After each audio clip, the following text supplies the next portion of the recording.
Australia, a vast continent.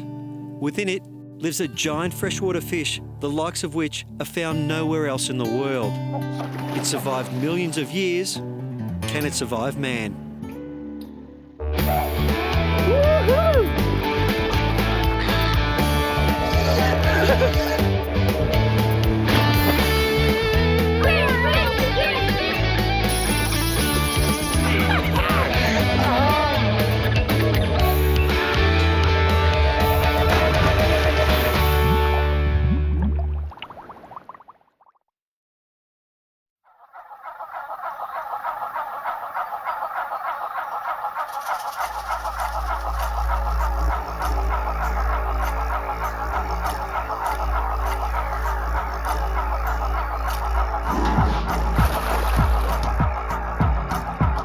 The Murray cod is a legendary Aussie fish. Growing to over 100 kilos, it's one of the largest wholly freshwater fish in the world, and the largest freshwater fish that actively chases lures. Yep, big cod. Fossil records show that the Murray cod evolved from their marine ancestors, the groper, some 60 million years ago. They're an ecologist marvel. He wants you, he'd swallow your hand. A sports fisho's dream. A special fish. The bulk of these mighty fish fuels their incredible speed off the mark. They are short-distance sprinters with a turn of speed that would make a tuna blush. And they cap this off with an almighty mouth that can crush prey in a violent instant. Oh, he's got it. He bit it. He bit it. Murray cod live in a harsh country, known for its cycles of droughts and flooding rains. They're remarkable in how resilient and adaptable they are, even by an Australian ecologist standards. They're found in a wide range of habitats, from the widest, slowest reaches of the Lower Murray to small crystal clear rocky streams high up on the Great Dividing Range. Marty, these incredible fish, how long have they been around, mate? Millions of years, Rob, millions of years. Common ancestors in the marine sort of stage of their life. Yeah. And then about 60, 65 million years, they sort of ventured inland.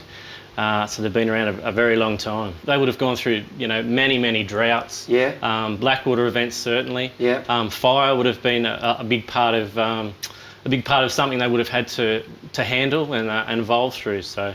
You can see how aggressive they are, mate. When they're in the mood, they really they want to hit things, and that's what's led to their overfishing. Yeah, well, certainly the right barometer and the right water temperature, and they're an ambush predator, a sight predator. This guy here is our fishing barometer. Oh. This guy here is our fishing barometer. So see that? Look, you can feel that through the glass. That's incredible. When he's active, yeah, we go fishing. Look at that. When the Murray-Darling Basin was settled in the 1830s, the rivers and streams were bursting with Murray cod. Hundreds of tonnes of Murray cod were taken every year by commercial and recreational fishermen. Often, dozens of big cod were taken in just a day. Catches of just a handful of fish this big now take a highly skilled angler a lifetime to achieve. Old-timers talk of how much clearer most rivers were and how you could see big cod free swimming in the water.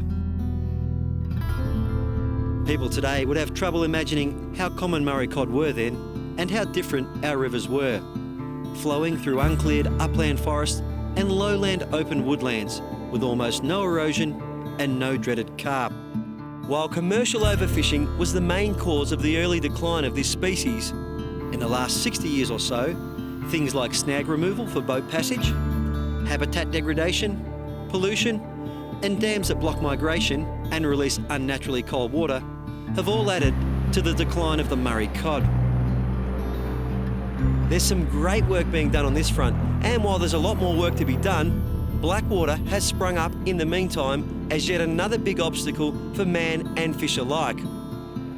Blackwater is a phenomenon that can affect lowland rivers when red gum leaf litter is flooded during the hotter months.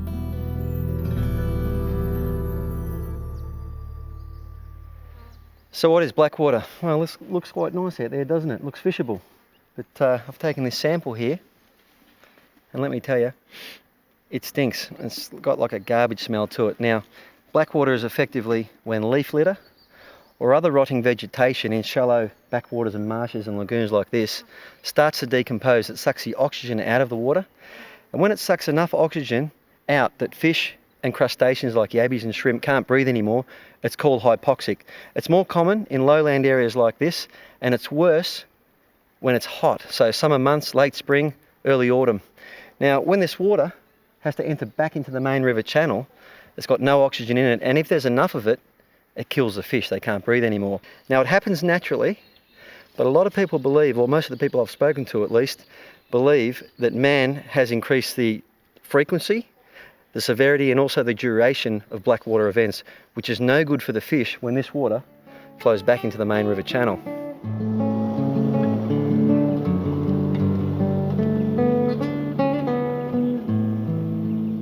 Where you have your major problem with black water, when there is existing water left in the floodplain, Yeah, and then you get that flood on top. hypoxic water got to go somewhere. It's got to go somewhere, so it's washed straight back into the river.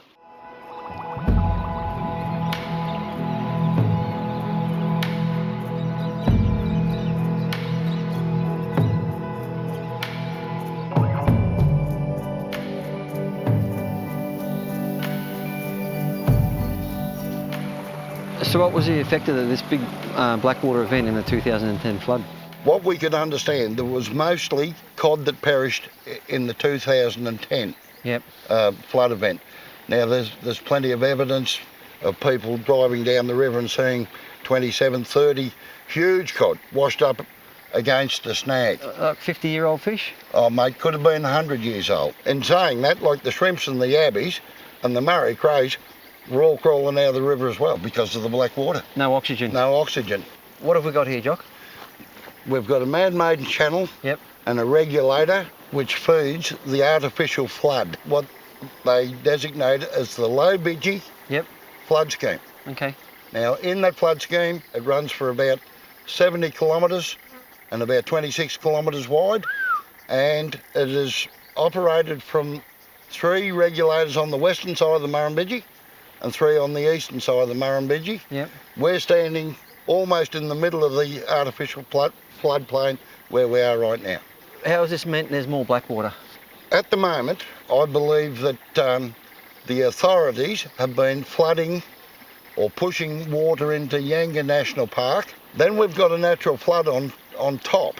When they know the flood water's coming, they start draining the water back into the river system. The blackwater? The black water. Of course, that flood was coming in summer when blackwater on the floodplain's at its worst. It's at its most That's hypoxic. correct. Right, yep. See, in most flood events, artificial flood events, they would release the water June, July, Yep. and it's dried up middle to late December. Before it gets too hot. Before it gets, well, the water's gone. Yeah, okay. So if you got a flood, it wouldn't worry anyway. Okay. Now, because we're coming out of drought, everyone says, oh, you know, we got an abundance of water at the moment, we'll use it. Yeah. But they're using it at the wrong time of the year. Okay. Like even the red gum forest will not survive in permanent water. It's loaded with blackwater. It's all got to go back into the system, and that's where we've had this massive fish kill 2 years in a row. In my travels, I'm finding the opinions on the cause of the cod suffocating blackwater can be as complex as the river system itself. So, John, if a blackwater event comes through a part of the river, is that the end of that part of the river? No, not at all. Not at all, because the water's still moving. Yep. And the fish will still move upstream or downstream. They go both ways. They'll repopulate that area. They'll repopulate that area. It'll come back almost immediately when the black water's gone. John had a point. Cod will travel when needed, and blackwater is natural and has always happened to some extent, especially in other rivers like the lower Lachlan. However, some more research revealed that massive blackwater catastrophes killing hundreds of giant cod have never been recorded in the Middle Murray and its mighty southern tributaries like the Murrumbidgee River before man regulated the rivers. You've had some fish kills out here, Trevor, in the last couple of years? Yes, we've had one back in May last year. Okay, yep. We lost a lot of cod, mostly cod. Then just downstream of here, we went into this big lagoon, and there we counted 380, anywhere from a foot to 3 foot long. Had the same thing again with yellow belly. Yep. And the odd bony brim. Yep. And catfish have been gone as well. So. Catfish, so the smaller fish that were left in the system are starting to cop it a bit too. That's right, yeah. Natural or man-made, Murray cod need to be good travellers to survive hypoxic black water. Just downstream, where the Murrumbidgee joins Australia's largest river, the Murray River, had some great fishing before the Blackwater shut some areas down. Keep his head tilted up if you can, Rob. Projects at the Narandera Fisheries Centre are funded by monies us anglers pay for New South Wales recreational fishing licences. And it is helping the plight of the Murray cod. In the hatchery practice here at Narandera, we've got to rotate the fish every 5 years, the brood stock, and the brood stock are also sourced from the catchment where those fish will be stocked back into. For example, here on the Murrumbidgee, our brood stock are sourced locally, and then the progeny from those fish are then put back into the river here. Why do you have to do that? Why can't you just have the same brood stock for the whole state?